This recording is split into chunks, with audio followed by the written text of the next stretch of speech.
नमस्कार, मैं हूँ आपकी दोस्त रेणुका। आप सुन रहे हैं अनमोल कहानियाँ, जहाँ मैं लेकर आती हूँ चुन चुन कर कहानियाँ जो आपका ज्ञान और कल्पनाशीलता बढ़ाने के साथ मनोरंजन भी कराए। आज की कहानी है हार की जीत। माँ को अपने बेटे, साहूकार को अपने देनदार और किसान को अपने लहलहाते खेत देखकर जो आनंद आता है, वही आनंद बाबा भारती को अपना घोड़ा देखकर आता था। भगवत भजन से जो समय बचता वह घोड़े को अर्पण हो जाता। वह घोड़ा बड़ा सुंदर था, बड़ा बलवान। उसके जोर का घोड़ा सारे इलाके में न था। बाबा भारती उसे सुल्तान कहकर पुकारते, अपने हाथ से खरहरा करते, खुद दाना खिलाते और देख देख कर प्रसन्न होते थे। ऐसे लगन, ऐसे प्यार, ऐसे स्नेह से कोई सच्चा प्रेमी अपने प्यारे को भी न चाहता होगा। उन्होंने अपना सब कुछ छोड़ दिया था, रुपया, माल, असबाब, जमीन, यहाँ तक कि उन्हें नागरिक जीवन से भी घृणा थी। अब गांव से बाहर एक छोटे से मंदिर में रहते और भगवान का भजन करते थे, परंतु सुल्तान से बिछड़ने की वेदना उनके लिए असहाय थी। मैं इसके बिना नहीं रह सकूंगा। उन्हें ऐसी भ्रांति सी हो गई थी। वे उसकी चाल पर लट्टू थे। कहते, ऐसे चलता है जैसे मोर घन घटा को देखकर नाच रहा हो। गांव के लोग इस प्रेम को देखकर चकित थे। कभी कभी कनखियों से इशारे भी करते थे, परंतु बाबा भारती को इसकी परवाह न थी। जब तक संध्या समय सुल्तान पर चढ़कर 8-10 मील का चक्कर न लगा लेते, उन्हें चैन न आता था। खडक सिंह इस इलाके का प्रसिद्ध डाकू था। लोग उसका नाम सुनकर कांपते थे। होते होते सुल्तान की कीर्ति उसके कानों तक भी पहुंची। उसका हृदय उसे देखने के लिए अधीर हो उठा। वह एक दिन दोपहर के समय बाबा भारती के पास पहुंचा और नमस्कार करके बैठ गया। बाबा भारती ने पूछा, खडक सिंह, क्या हाल है? खडक सिंह ने सिर झुकाकर उत्तर दिया, आपकी दया है। कहो, इधर कैसे आ गए? सुल्तान की चाह खींच लाई। विचित्र जानवर है, देखोगे तो प्रसन्न हो जाओगे। मैंने भी बड़ी प्रशंसा सुनी है। उसकी चाल तुम्हारा मन मोह लेगी। कहते हैं देखने में भी बहुत सुंदर है। क्या कहना, जो उसे एक बार देख लेता है उसके हृदय पे उसकी छवि अंकित हो जाती है। बहुत दिनों से अभिलाषा थी, आज उपस्थित हो सका हूँ। बाबा और खडक सिंह दोनों अस्तबल में पहुंचे। बाबा ने घोड़ा दिखाया घमंड से। खडक सिंह ने घोड़ा देखा आश्चर्य से। उसने सैकड़ों घोड़े देखे थे, परंतु ऐसा बांका घोड़ा उसकी आंखों से कभी न गुजरा था। सोचने लगा, भाग्य की बात है, ऐसा घोड़ा खडक सिंह के पास होना चाहिए। इस साधु को ऐसी चीजों से क्या लाभ? कुछ देर तक आश्चर्य से चुपचाप खड़ा रहा। इसके पश्चात हृदय में हलचल होने लगी। बालकों किसी अधीरता से बोला, परंतु बाबा जी, इसकी चाल न देखी तो क्या? बाबा जी भी मनुष्य थे। अपनी वस्तु की प्रशंसा दूसरे के मुख से सुनने के लिए उनका हृदय अधीर हो गया। घोड़े को खोलकर बाहर लाए और उसकी पीठ पर हाथ फेरने लगे। एकाएक उचक कर सवार हो गए। घोड़ा वायु वेग से उड़ने लगा। उसकी चाल देखकर, उसकी गति देखकर खडक सिंह के हृदय पर सांप लुढ़क गया। वह डाकू था और जो वस्तु उसे पसंद आ जाए उस पर अपनी अधिकार समझता था। उसके पास बाहुबल था और आदमी भी। जाते जाते उसने कहा, बाबा जी, मैं यह घोड़ा आपके पास न रहने दूंगा। बाबा भारती डर गए। अब उन्हें रात को नींद न आती। सारी रात अस्तबल की रखवाली में कटने लगी। प्रति क्षण खडक सिंह का भय लगा रहता, परंतु कई मास बीत गए और वह न आया। यहाँ तक कि बाबा भारती कुछ लापरवाह हो गए और इस भय को स्वप्न के भय की भांति मिथ्या समझने लगे। संध्या का समय था। बाबा भारती सुल्तान की पीठ पर सवार होकर घूमने जा रहे थे। इस समय उनकी आंखों में चमक थी, मुख पर प्रसन्नता। कभी घोड़े के शरीर को देखते, कभी उसके रंग को, और मन में फूले न समाते। सहसा एक ओर से आवाज आई, ओ बाबा, इस कंगले की सुनते जाना। आवाज में करुणा थी। बाबा ने घोड़े को रोक लिया। देखा, एक अपाहिज वृक्ष की छाया में पड़ा कराह रहा है।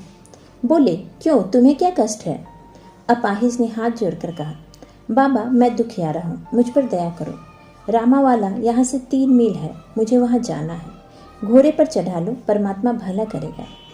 वहाँ को तुम्हारा कौन है?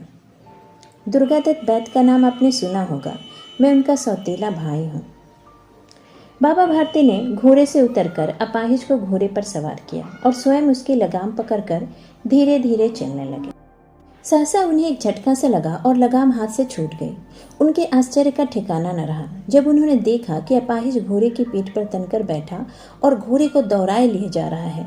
उनके मुख से भय, विस्मय और निराशा से मिली हुई चीख निकल गई। वह अपाहिज डाकू खडक सिंह था। बाबा भारती कुछ देर तक चुप रहे और कुछ समय पश्चात कुछ निश्चय करके पूरे बल से चिल्लाकर बोले, जरा ठहर जाओ।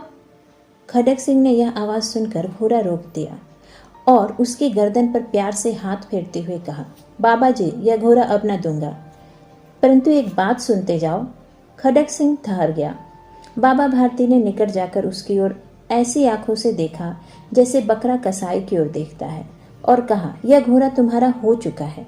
मैं तुमसे इसे वापस करने के लिए न कहूँगा, परंतु खडक सिंह, केवल एक प्रार्थना करता हूँ, इसे अस्वीकार न करना, नहीं तो मेरा दिल टूट जाएगा। बाबा जी, आज्ञा दीजिए, मैं आपका दास हूँ, केवल यह घोड़ा न दूंगा।